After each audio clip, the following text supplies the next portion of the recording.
I'm Jennifer Pretzeus. After being invited to participate in this exhibit about the Bosque, I knew I wanted the trees to primarily be my focus. I just wasn't sure exactly what that was going to look like.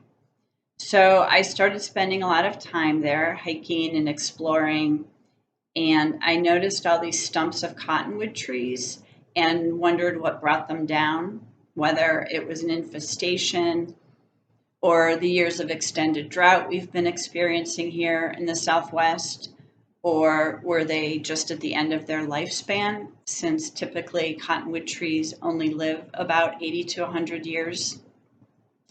And I became really fascinated by all the beautiful patterns in the growth rings and thinking about all the history that they contained.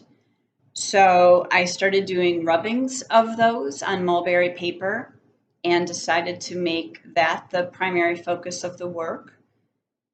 I knew I wanted to use them abstractly. The pieces reflect man's negative impact on the bosque and nature in general, but they also hopefully convey some of the amazing things I've learned about trees. Hello, my name is Kent Swanson, and I'm an artist in the Arbol de la Vida show at the KiMo Theater in Albuquerque. And along with my fellow artists, Jennifer Pretzeus and Joshua Willis, we have a show that relates to the cottonwood Bosque of the Rio Grande. And the inspiration for the show is my experiences working in the riverside forest in the Bosque on restoration projects as an employee with the City of Albuquerque Open Space Division, and seeing the trees in their intricacy and the patterns of light and shadow and bark and branches. And so that really kind of inspired the content of the show, and the show itself is meant to bring attention to the riverside forest, which is a vital ribbon of green that runs through our city, and it's also the cottonwood trees that are there are at risk of dying out because the flooding cycle that used to happen on the Rio Grande no longer occurs to regenerate the forest. So that's a little bit about the inspiration for the show.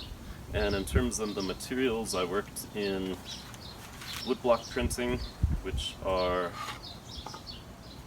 pieces of wood that are soft enough to carve with various materials and various tools to get textures and patterns that then can be printed onto paper. So a couple of examples of woodblock prints.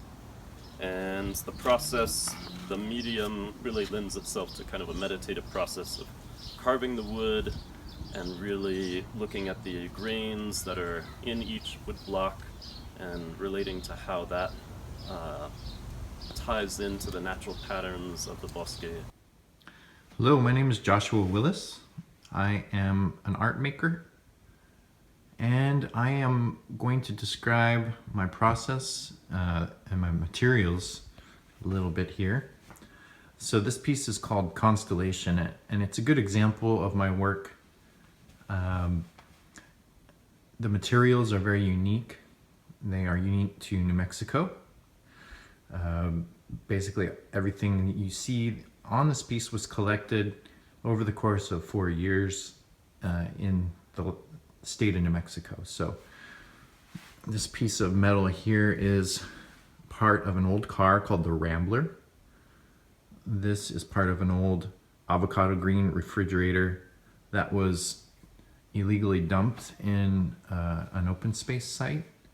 And over the years, it rusted and was shot at, and I came along and I salvaged part of it.